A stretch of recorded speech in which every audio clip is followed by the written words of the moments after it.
Welcome back, and thank you for tuning in to Naijha Speaks. My name is Naijha Wright Brown, co-owner of the Landed Kush Vegan Soul Bistro in Baltimore, executive director of the Black Vegetarian Society of Maryland, and contributor for Jane Unchained News. Today's guest is a Pan-African social entrepreneur. That's a lecturer, author, economic justice organizer, and a Gullah militant intellectual who just happens to be plant-based. He is a fall 2018 Warnock Social Innovation Fellow who, after a few months of leaving the corporate world, became a social entrepreneur and ended up sleeping in his car. He is the inspiration behind bARTer, a platform where entrepreneurs, nonprofits, and volunteers can connect for the purpose of exchanging products, services, and resources to help keep themselves and their missions afloat.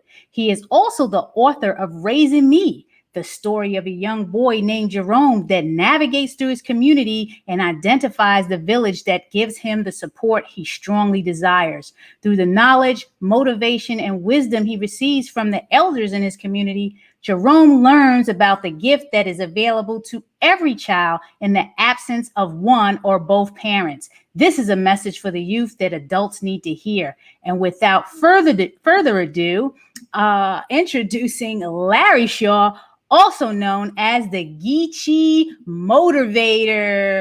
Hey, there goes the claps. What's going on, Larry? How you doing today? I'm sorry, Larry, I just unmuted you. How you doing today? Thank you for taking the time out to join us this evening and speak to me and the viewers. How's it going? Thanks for having me. It's going well. Getting rid of this rainy energy, but it's going well. Right. It was all bright and now it's all dreary. Well, tell us a little bit about yourself and your Pan-Africanism. We got to know everything about you right now. Your whole life. So again, Larry Shaw, affectionately known as the Geechee Motivator. I'm originally from Charleston, South Carolina, so I'm a Gullah Geechee guy. I been living in Baltimore for maybe three and a half years, working on different community issues. So I'm a social entrepreneur. What that is somebody who finds problems that they don't like, and they try to solve those problems by doing things that they love and they're good at. So I'm a lecturer. I've written a couple books. I do consultant for different organizations, and I also facilitate discussions and create community solutions for those problems in different communities. Yeah, that's the gist of who I am and what I do. Okay, that sounds like a lot. Talk to us about your plant-based journey. So, my family actually, I've always had like people who either didn't eat pork or people who were plant-based, and so I always had access to it, and I never really ate pork or like ground beef and stuff like that. But about 5 years ago, when I became a social entrepreneur, I was leaving corporate America, and I've always knew that I was going to go fully plant-based, but that was kind of the extra motivation. I was like, I'm not going to have healthcare for a period of time, so I need to be the healthiest I can be. So I just pretty much gave it all up. I went from pescatarian straight to plant-based. Oh, that's the same path I followed. I had a hard time giving up that seafood and that cheese, but eventually it went away. Did anything inspire you? Any books, any people, or just, I don't think anything inspired me. I'm the type of person, once I do something, I kind of like dive into it.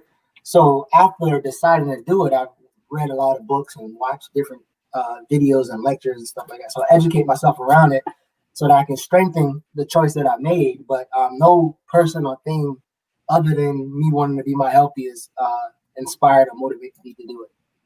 And what does your daily plan look like? And do you have a workout plan with that, a meditative discipline? What does your daily discipline look like in terms of food, workout, and meditation? So I don't even know if I have I started out with a plan. I used to be like raw for a period of time, and then like juicing, and then alkaline. I kind of used to like go back and forth with that, but I don't actually even have a regular plan that I stick to. I want to create one, but I definitely don't have one We getting along real well. That sounds like me. I just be moving, and certain things I don't, obviously eat at all. So it's just, I think my consciousness of what I'm eating has been raised, and so it's kind of like a normal thing. But there's no like set regimen or plan that I have. Well, we're here today to talk about how does physical and mental health empower us. And everyone, folks that are tuning in, when we're saying us, we're talking about the Black community. Am I correct, Larry? Yeah, absolutely. One of the things about being Pan-African and being African-centered is just being very clear on who you are surviving with and saving and healing. Example, you probably don't have to say that you're family first, but it just makes sense for you to take care of your daughter before you try to take care of anybody else's daughter. Right. So to be African-centered is to be totally focused on our people, and just if you're any bit of historical, you see the need for a focus on our people. I have a clip of you here, Larry, before we get into getting deep into your social entrepreneurship that I want to share with the viewers. So everyone, here's just a few seconds of what Larry actually does as a social entrepreneur. Who can tell me the purpose of racism? To divide? What else? What else we got? To oppress. Control. To oppress, what else? Control. Control. I like to oppress control. Free labor. To get what they want. Racism is a tool to achieve hegemony. White European hegemony to control African people. And this is how they do it. They do it psychologically, economically, politically, and socially. So most of us, what we know is physical violence, right? We don't pay attention to economic violence, social violence, political violence. So that's the one thing that we all have in common. We all have to deal with white hegemony. That's deep. That's what we want to talk about, Larry. How about that? So let's talk about the social entrepreneurship. Let's talk about this hegemony. Let's talk about how we can empower our people, how we can help our people become physical and mentally healthier. Let's talk. Let's have the discussion. So one of the things, that question that I ask, anytime I'm doing lectures is very interactive, because I believe talking at people is probably not the most logical, beneficial thing, but talking with them and seeing where they're at, meeting them where they're at. And one of the things that I've learned over the past maybe 8 years that I don't think that we quite understand what racism is. And even when we begin to understand it, we don't understand that it still is created to achieve something. And so oftentimes we don't even know what that is. So I ask the question, what do you think the purpose of racism is? And people will talk about different things. But any study, any light study of racism will show you that it achieves hegemony, which is mean domination. And so Europeans want to dominate the other, in particular African people, economically, politically, socially, and culturally, and psychologically. And so when you think about some of the aggressive, violent behaviors, physical violent behaviors, we don't really pay attention to what that actually achieved. So for instance, I asked this question one time, if somebody is being physically violent towards you to achieve a goal, and they achieve the goal and they stop being physically violent to you, what will you do then? And oftentimes people, they just want the physical violence to stop. They're not paying attention to what the physical violence created. And I'm helping not only myself, but people of my hue realize that and then change what those outcomes are for us and how they have us existing in these spaces. So we just find multiple ways of going there to where we can raise people's consciousness so that their behaviors and their actions and activities and value systems change as well as a result of a lift or raised consciousness. So I'm streaming on a lot of platforms right now, and one of them is Jane Unchained News, videos for the voiceless. And she constantly asks this question all the time when she has her African-American guests on. We're living in areas where, of course, you have these fast food institutions. You have institutions that don't have our true best interest at heart, but we're still supporting them with our dollars, right? Do we see that? Why is this? Why is this happening? So I think comfort is one thing, and then we have this this fair logic paradigm, right? So for instance, I'm pretty sure you've gotten this, right? You could see your family member eating a double bacon cheeseburger, right? And just be loving it. And then they see your kale salad and they be like, ew, what's that? Wait, feces and blood and pus is this? You say ill to the plants. So it's like, again, so when you think about domination, again, hegemony, there's a psychological domination and an economic domination. So to be able to be dominant, to be subservient or dominated, you will go for the easiest, cheapest route, but also what you've been culturally orientated to accept as food. You know what I mean? Right. And so even like some of the things where, veganism and we are trying to help people come back over to plant-based by mimicking foods that they, eat. Regularly. Right. We do that at the Land of Kush. I don't want a food that sounds like this or tastes like this or whatever, but the reality is your food that you eat actually tastes like plants and herbs. That's how you dress it. So it's like having people unlearn what propaganda and education system to teach them it's just a heavy task. It's a heavy lift. So I think a lot of that's coming from that fear logic paradigm that most of us struggle with. The mental health in our communities. This is, where do we start? We have economics. You talk about it all the time. People, especially, let's just take Baltimore because we're in Baltimore right now. Mm-hmm. Finding a job, just trying to maintain a job, maybe living in a one parent or no parent household. Some youth are out there, they don't have anyone. This, and then to talk to them about going vegan, that's like not the furthest from their mind. So it's a challenge. Like where do we start with this? Yeah, I think for me, it's always been beneficial to ask questions to kind of see where people at. One of the biggest teaching lessons in my life, as far as I can remember, is just my ability to be able to ask questions. Ask not only the hard questions, but the questions that are going to give me the answers I need. And a lot of times we don't really do that. We don't ask questions. And just having that like response to people, oftentimes you disarm them. So all the youth that I work with, Baltimore, it takes me, a week for them to be like, Mr. Shaw, what's that stuff? Like, you always eating plants, like what? And then I let them taste something, and then they kind of like, oh, man, this is good. Like, so it's like just finding out where they at. Because again, with the experience that they have, they're not as open to trying different things, and they probably kind of feel insecure about some of their choices. I don't think nobody is like, although they kind of portray that, nobody loves to eat unhealthy and like that's not something that they're proud of. That's it's not intentional, right? Yeah, it's convenient. So if they can, approach you or realize that you're not like judgmental of whatever they create in their head, they're a lot more open to kind of listen to what you're doing. And then also just, the way you live and the things that you do, a lot of times people will see it and they'll start to ask questions like, you have this much energy, you can do this, you have this much clarity and thought. Like they'll start asking questions as well, and you can kind of give them some of those tricks that you have.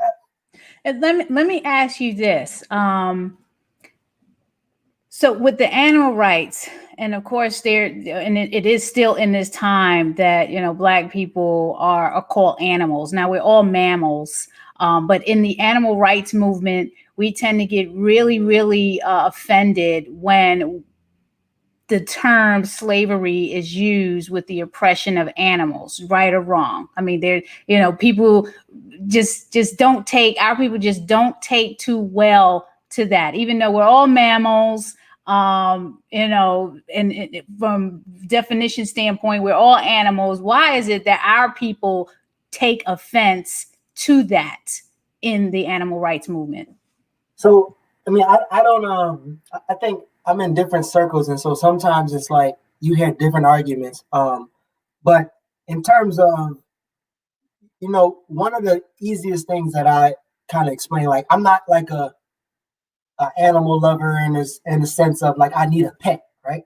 Because when you really think about that, like, you're pretty much forcing the animal to live as if a human or subservient to a human. Domesticating that, which is another argument. Yes. So most people can't either begin to analyze what's going on with that case. So it's like, I'm telling you, like, it's really about meeting people where they at, because just thinking about like how, one of the not tricks, but one of the icebreakers I used during a lecture, I said, when I say this word, spell it. And then, no, I said, when I spell this word, say it. I'd be like, SILK. And everybody be like, silk. And I like say it 3 times fast. And they'd be like, silk, silk, silk. And I said, what do cows drink? And they'd be like, milk. I'm like, no, cows don't drink milk. They actually drink water. In fact, baby calves drink milk. They grow up and they get weaned off. But we're the only one that's still drinking a milk from a cow. Can you imagine a 30-year-old man still trying to get milk from his mother? You know what I mean? Like, so right. It's like conversations like that help them like, damn, that doesn't make sense. Right, because they don't think of it on their own. It just becomes this thing like, I've never really thought of it like that. So to the viewers to understand, I always say when we're out in the community disseminating this information and trying to introduce people to the culture, there's a certain way you have to do it, and you have to understand this culture, and we have to be the face of the message. I'm sorry, but we understand our culture, and there's a certain way you have to go about doing things, because we've been traumatized, abused, raped, lynched, all of that for centuries, and unfortunately it was by the hands of white people. So it is a challenge, but we are out here doing that. What are some important things that our people need to know in order to build collectively in terms of physical and mental health, depending on what missions we're trying to push or initiatives? Yeah, I mean, I think we have to be, now it's COVID and we can do it virtually, but I think we have to really be engaged in community engagement, in community activities. Oftentimes we are just like, society and education and propaganda teach us to be anti-collective, anti-social, individualism, careerism, all the isms that keep you away from collective. And so I think we need to just get into more of those kind of spaces, because in those spaces you are able to ask questions, be taught, and learn from each other. And I think that's just the start, because like for instance, we have a think tank, and we read books together, we watch lectures, movies, and different things. Is this the bARTer right here? I have it. It's covering you all up. Well, why we're at it? Yeah, talk about it. The bARTer Build Think Tank. Yeah, so we read books together, and what happens is when you study and learn together, you also start to create solutions together. You also start to see things differently, and you're challenged in a way that's conducive to your healing and also elevation. And so you're only going to solve this problem in a communal lens, right? And so if you're going to solve the problem in a communal lens, then I mean you have to get in some kind of community and do community building activities and engagement consistently. So we don't really do that now. How do they get involved with the bARTer? Talk a little bit about that, the think tank. I mean, if you want to follow Larry Shaw, and you should, as a social entrepreneur, you can go to @GeeChee on Instagram and Facebook, and @Shaw Inspires. So how do we get into this bARTer? Like, for instance, what should Land the Kush or Black Vegetarian Society do to be a part of this? So the bARTer Build Think Tank is so this is only for people of African descent. So it's like a safe space for us to read and study together. So Black men, African men, Black women, African women, both men and women can come into this group. You just got to reach out to me or anybody who's associated with it. There's like 3 questions that we ask people to answer, right? Just kind of see their commitment and their goals, and then you're in, right? And you get the book.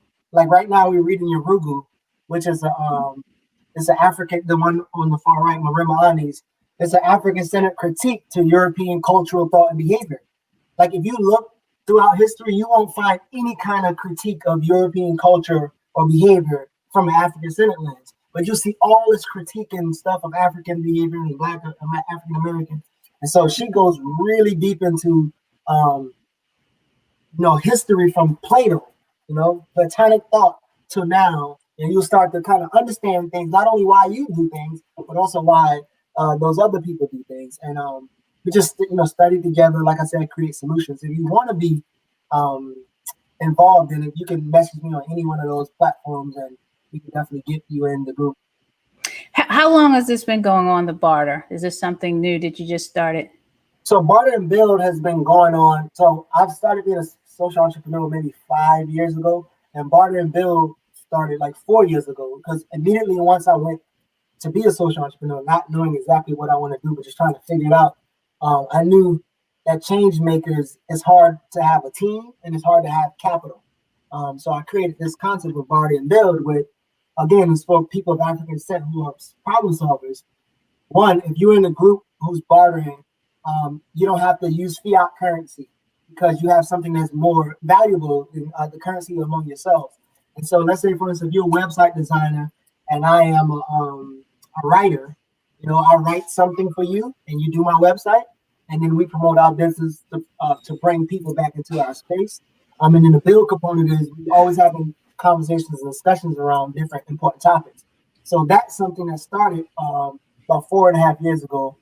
But the other things just develop. Like, for instance, we have the think tank, which is a study group. We have different lectures and we have different discussions where everybody can come in. So the bARTer and Build discussions, everybody can be a part of that.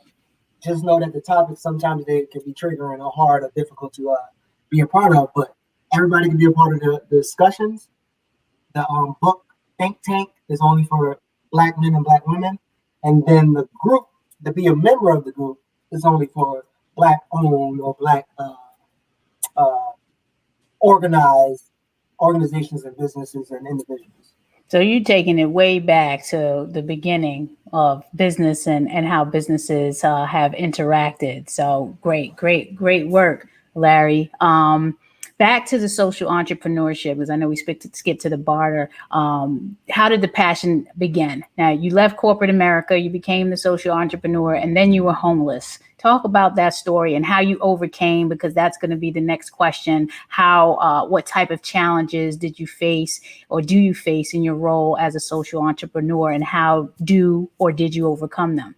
Okay, so I was in corporate America, and there's one of my books that I'm finishing. There's a chapter in the book called "The Death of an Ambitious Negro," right? And "The Death of an Ambitious Negro" talk about all of y'all who work for somebody. I'm pretty sure there's a proverbial glass ceiling that you either hit or that you are soon to hit, right? Yes. Yes. Yeah, that means they already have an idea of how high you're gonna go, and you ain't going higher than that no matter how hard you try. Right. And so that's happened to me in multiple corporations. Right? I'm like literally the leading salesperson, leading district manager. There's one last particular company. They used to send me around the country to train other managers and employees in stores, right? They send me to low performer stores. Like this happened multiple times. I think it was like 82 stores in the country. I remember going to the 81st store, like they second from last, and bringing them up the top 3. So I was doing things like this for a long period of time. And they didn't have a trainer. They just had me going around training people.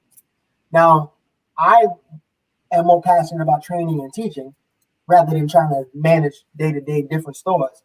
And so I told the vice president of sales at the time, I was like, yo, this is what I like to do. This is what I want to do. I want to be the trainer, And so his response was immediate, like, Larry, I feel like you're trying to take power away from me. So I'm thinking, what the hell is this white man talking about? So I said, you're the vice president of sales. How am I going to take power away from the vice president of sales by doing the exact same thing that you have me doing now? You're just not paying me for it, and it's not a title. Right. So Well, what position was under him? He's a VP. What was his position? What was the position under him?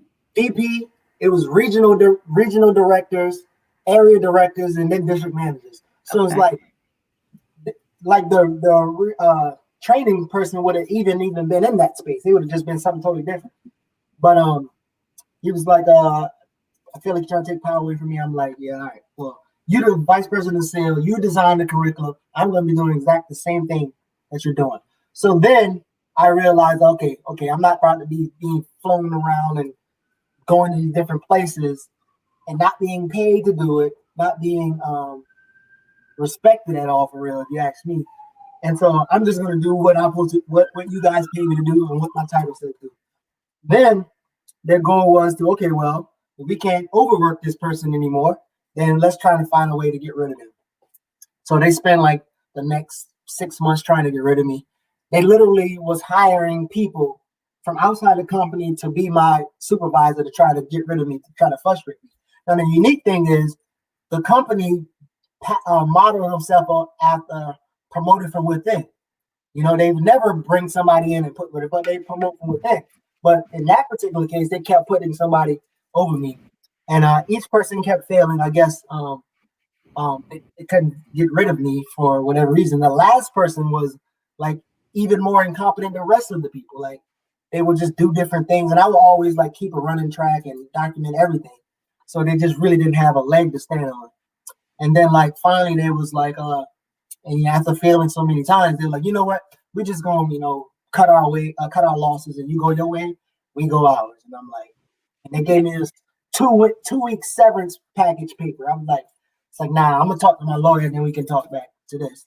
Why do you think that is? And do you think this is an example of what goes on in a lot of companies where, the whole intellectual, they disrespect our intelligence and just everything. Yeah. So I mean, the word always goes back to hegemony. Like if you need to be dominating somebody socially, psychologically, economically, there's always going to be systems in place to help you achieve hegemony, right? That's just kind of how the culture is set up for them long before we got here. And so again, the death of an ambitious Negro is your knowledge of self and your confidence in yourself becomes a threat to them. And that's something that Marimba Ani talks about in Yurugu, is like they want to dominate the cultural other, right? So when you look at patriarchy and racism, it stems from their thought of dominating the other. The white men want to dominate their women, and anybody that's not white men. Right. And so again, that's like a 2,000-year cultural thing that has been going on for a long time. And so in 2020 or in whenever that was 5 years ago, it's the same thing. And so they want to be able to not only control the narrative but control the outcomes of what happened. And that again, that's happened in almost every company I've been in. And actually when I left, I spoke to people, my cousin in education world, I spoke to people in the medical world, and all had the same experience. Same experience, different avenues, and I'm sure some of you listening probably had that experience as well. Like, the groups don't let you get a certain place, and so that's why I got out of it. That's why I got out of it. Like, yeah, I'm gonna just have to figure this out. And I told my mother, I was like, I'm not ever working for somebody ever again. And I said, I'm gonna either be dead or I'm gonna be living in my car. So you think the answer is, for those that are able to do it, focus on becoming an entrepreneur in some form or fashion. Now, it's not for everyone. I think now, and now I know more than I know then.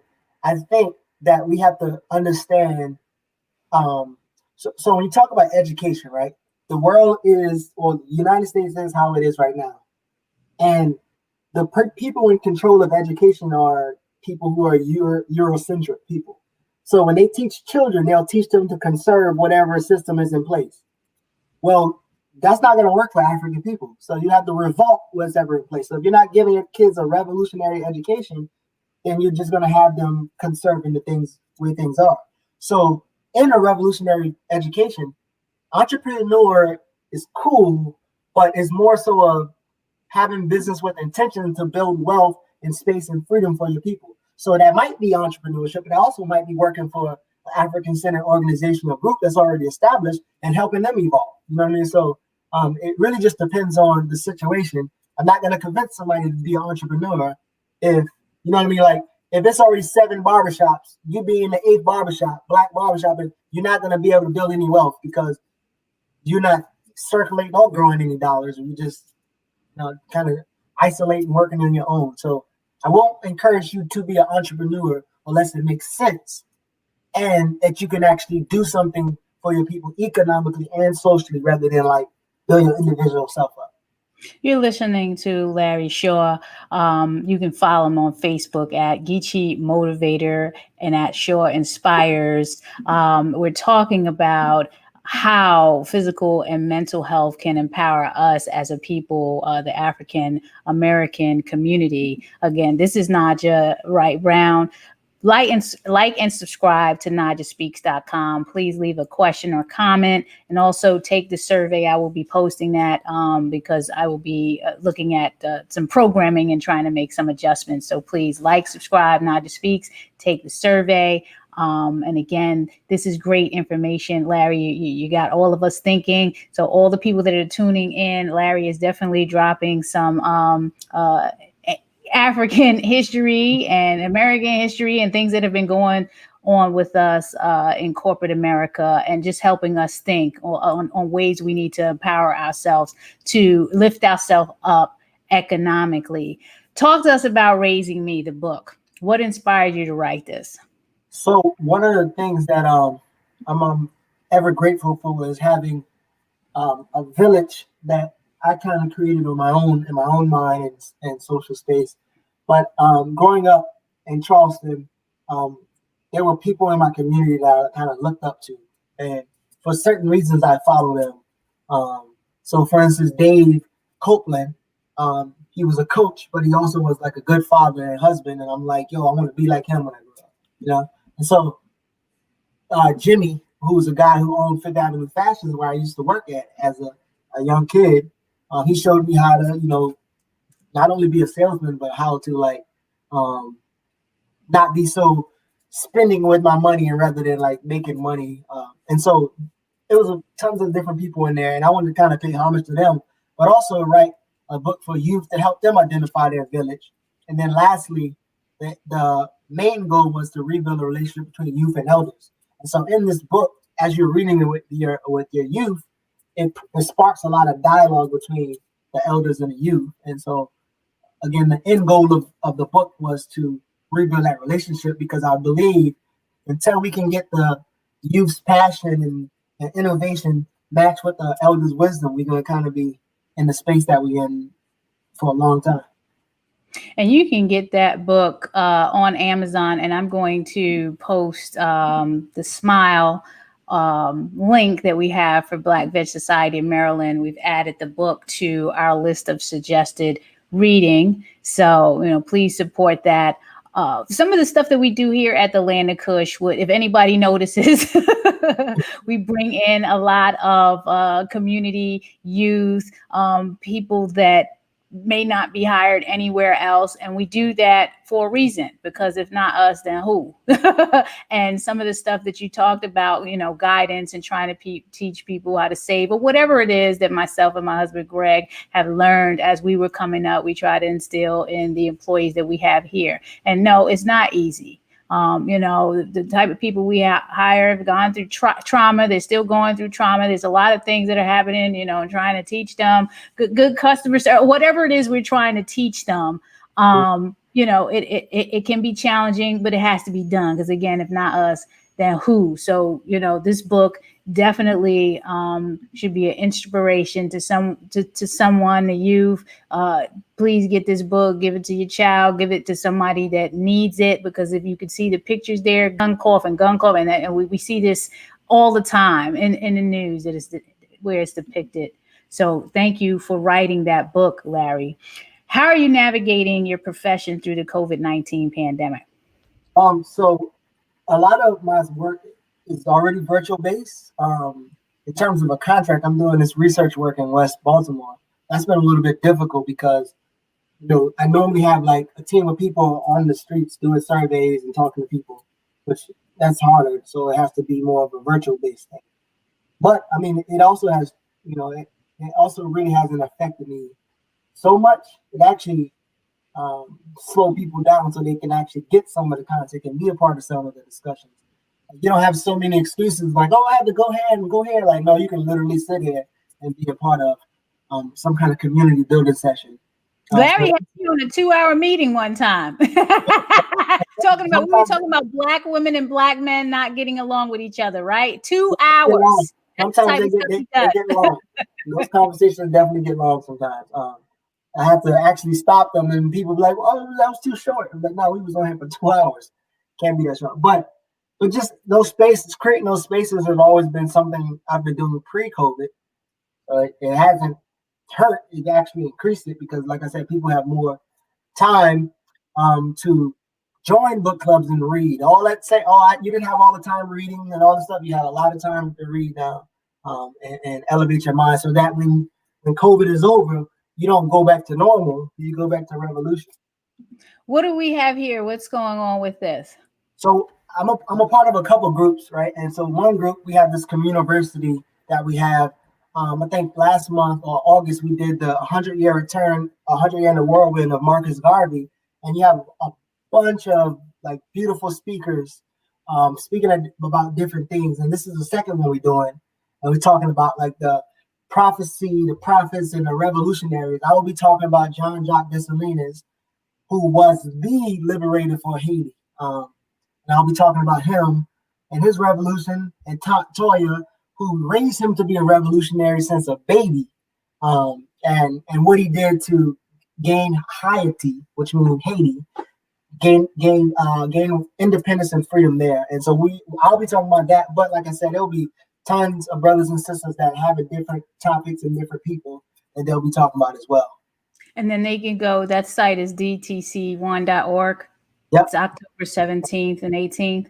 Yep, a two-day conference, communiversity. You'll have different speakers each day. You can come into the space and go into whatever room you want to go into. And the schedule should be up on the website as well. Okay, I'm just putting that in the chat. So we have that for anyone that's interested in attending that. Yeah, it's also one of the things. So when I speak about history and I speak about different leaders, I have an elder or ancestor that said that when we look at Black history, we need to start romanticizing historical figures and maybe what they said and focus more on the lessons learned by their life, right? And so you can say, well, Martin Luther King was blah, blah, blah. What can you say? Well, Martin Luther King went to Ghana and met with Kwame Nkrumah. He started talking more political consciousness, and he started being more in line with Malcolm X. And this is what I learned, rather than saying I have a dream. So on my lecture with Jean-Jacques Dessalines, it'll be more so not about who he was, his name or whatever, but the lessons learned through his life and how we can apply it to our lives today. So my history lesson is a little bit different than just make me feel good about celebrating. And that's why we need you as a differentiator. We need that. So again, thank you. Before we go, I mean, we're definitely over time, but Larry is a special person to me, not because he's a loyal customer of the Land of Kush. Larry actually did me a big favor and stood online to get me a slutty vegan burger when she was out in Baltimore. The snowstorm, and we couldn't get out there because we sent all the employees home, and it was just me and Greg in here trying to handle all the orders, and I was supposed to be over there, and Larry was the only one that said, I will do it. So I appreciate you for that, Larry. Definitely. What tip or piece, those burgers are good, slutty vegan burgers. What tip or piece of advice would you like to leave the viewers with before we go? So anything, if that one thing on this topic of physical and mental health, empowering our people, what do you want to leave us with? I mean, I would encourage us to, again, get into these spaces of community building. This is the perfect time to learn that thing that has that has been on your back burner? Like, even when I said that, oh, one day I'll be vegan, I used to say that, and then I did become, but that period of saying that at this time, it doesn't make a lot of sense. Like, if you're saying and thinking, and just do it, right? And one of the things that we had a discussion about anti-intellectualism. So when you think about anti-intellectualism, in a brief thing, it's like the people who are anti-studying and reading and, and building your intellect so that you can be more effective, for whatever reason, right? Anti-intellectual among white America preserves white domination and white superiority. Anti-intellectualism among Black America also preserves white domination and white superiority. So this is a perfect time for us to get into study, learning, and also just, putting ourselves in a position to be more healthy, whether it's exercise, eat different, try new foods, whatever the case may be. But mentally and physically healthy should definitely not be those memes that say goals. I mean, like, make it happen now. Like, you have all the time in the world now. Oh, wow. Thank you for that. Again, Larry Shaw, follow him at Geechee Motivator and at Shaw Inspires. Subscribe and like NaijhaSpeaks.com. Please subscribe and like, leave a question, comment about any of the sessions and replays, what have you. I want to give a shout out to my sponsors of Welfare World, Veg Fund, Women Funders and Animal Rights, Eat the Change, and Jane Unchained News. Again, thank you for the time that you've spent with us, Larry. We appreciate it. Please, please, please enjoy the rest of your evening and be healthy and safe. Thank you. Thank you.